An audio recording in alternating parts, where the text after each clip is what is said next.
Is Zach Wilson the problem for the New York Jets? Let's discuss.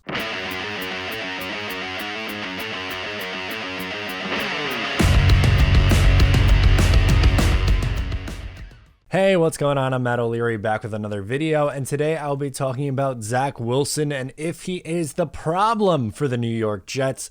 Before we get started today, just wanted to mention you can follow on social media at Matt O'Leary NY. If you haven't already, please make sure to subscribe to the Just Jets podcast, wherever it is you get your pod, and make sure to call in, leave your question, reaction, whatever you want to get into on the voicemail, and I will try to answer it on the show. Today's video is also brought to you by LinkedIn. These days, it can be hard to find and hire the right candidates for your small business. That's why LinkedIn Jobs made it easier to find the people you want to talk to faster. And guess what? It's for free.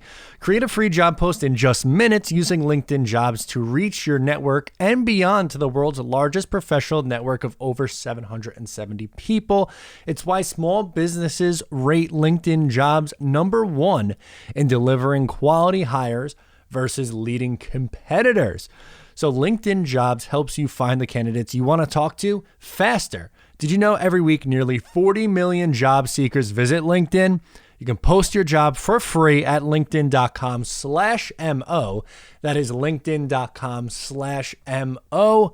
Terms and conditions may apply. So, of course, Zach Wilson's a lightning rod topic once again on Jets Twitter. I almost said Zach Wilson again. On Jets Twitter this week because, well, as one might expect, it's always going to be controversy with a young quarterback and a rookie quarterback. You have people who want to give up on him already, say it's it, that's over, it's done with. You have other people who he can do no wrong. You have people in the middle. But what I'm trying to encompass in this video is Zach Wilson the problem?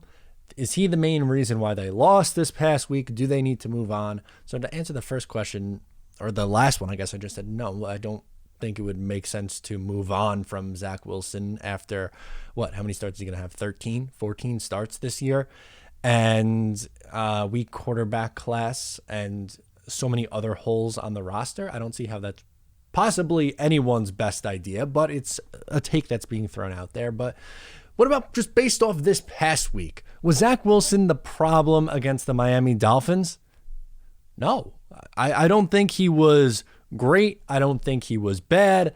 I think he was an okay game considering the circumstances he was under. It was actually probably a little bit more than okay. He was probably on the closer side to good. He was 56.5 completion percentage, 170 yards, but he had 23 passing attempts, 7.3 yards per attempt, and a rushing touchdown. Did not have an interception.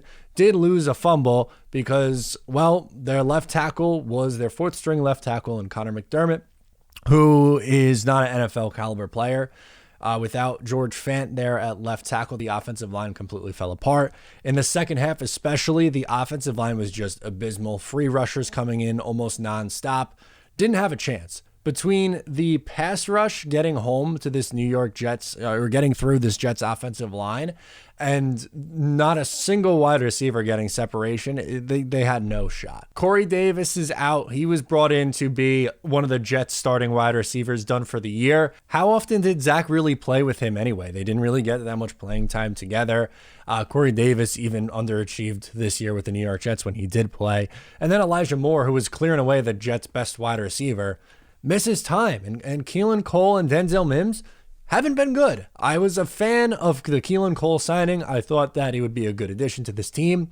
He's underwhelmed. Denzel Mims, as you guys know, was a big fan of him last year. I don't know what 2020 and 2021, it's like two different players. It's just unbelievable what's happened with him so far. The effort wasn't there.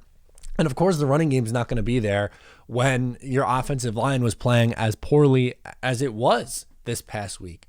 So while maybe against the Eagles or against the Saints, some of the issues of the second half, you could say, okay, some of them were on Zach Wilson, but far and away, the issues from this pass game, I don't think it's on the rookie quarterback here. Like, if you want to say against the Saints, Pats, Atlanta, in those three games, you're going to go, okay, those three are on him. But Eagles, Miami, I don't know. I'm not at that point, to be completely honest with you. It also doesn't help that the defense is giving up 30 points a game. Over their last 9 games, they're allowing 34 points per game. How could you possibly be competitive when your defense is allowing 34 points? It makes you one-dimensional. 2, the offense is just never on the field in the second halves of these games. And there's a laundry list of reasons why the defense has been so bad. Personnel to begin with before the year started, sure. Injury is a major factor in it. Regression. There's a lot going into this and why the unit is struggling the way that it is, but it's almost to the point where I don't know how you could possibly expect any rookie quarterback to dig himself out of the situation that this team puts him in a week in and week out basis. Like this past week, for the first time in a while, Mac Jones looked like a rookie quarterback again. The Patriots have done the best job this year of lifting up their rookie quarterback and making life easier. Trevor Lawrence has 1 touchdown in his last 7 games. Since the start of November, he's got 1 touchdown. I don't think Trevor Lawrence sucks. I don't think Jacksonville should be trying to move on from Trevor Lawrence. I don't think he's the reason why Jacksonville's so bad, which is the same logic that I'm putting in right here with the New York Jets. There's so many issues with this team that I don't think it's fair to say, yeah, this is the rookie quarterback's fault. That's why they're 3-11 right now. I don't buy that at all. I think this is just people are burnt out from Sam Darnold struggling last year and feel like, okay, we invested in this time in this young quarterback and we thought, okay, maybe from year 1 into year 2 there's a little progression, and then just fell off a cliff in year 3. It's not fair to say, okay, Zach has to come in and be elite level right away because I'm tired of, inconsistent quarterback play because we had a young quarterback the last 3 years. That's not fair. It's not fair on Zach, and it's not fair on Robert Saleh because they just got here. It's not their fault the Jets have sucked for the better part of the last decade. It's just not. I'm sorry. They need more players in here, and you need to help out your young quarterback because who was it, Saleh or Douglas? I think it was Saleh was saying to Zach Wilson the day they drafted him, we're going to lift you up. It's not going to be the other way around. Well, that has been the furthest thing from the truth because the Jets have done very little to lift Zach Wilson up. The players around him, seemingly the inability to catch the football in a week in, week out basis is just mind-boggling. And yeah, sometimes the inaccuracy issues are major issues from Zach. But there was one throw that I noticed against the Miami Dolphins where it's like, okay, yeah, that was a bad one. He threw a pass too high to Michael Carter out in the flat. That was it. It wasn't like the game against the Saints where the passes were all over the place, or against Atlanta where the passes were all over the place. It's different. We've seen progression since he's come back from injury, which is what you wanted to see. You wanted to see the progression there. The interception numbers have come way down. In 4 games since returning, he has 2 picks. That's a positive. Having the yards per attempt over 7, even though it was only 170 passing yards, again, they barely threw the ball. They threw it 23 times. That's a positive. Had no shot this week with the offensive line and with the wide receivers they were trotting out there.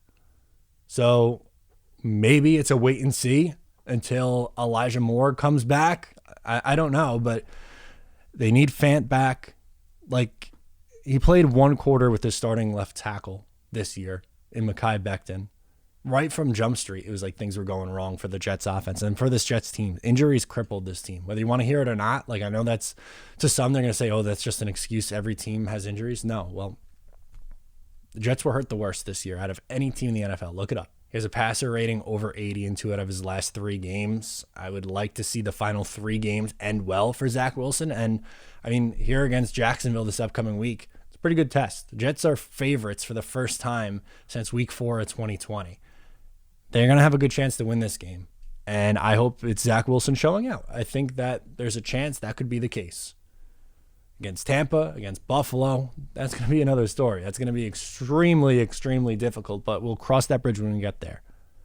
Zach Wilson's far from the biggest problem on this Jets team.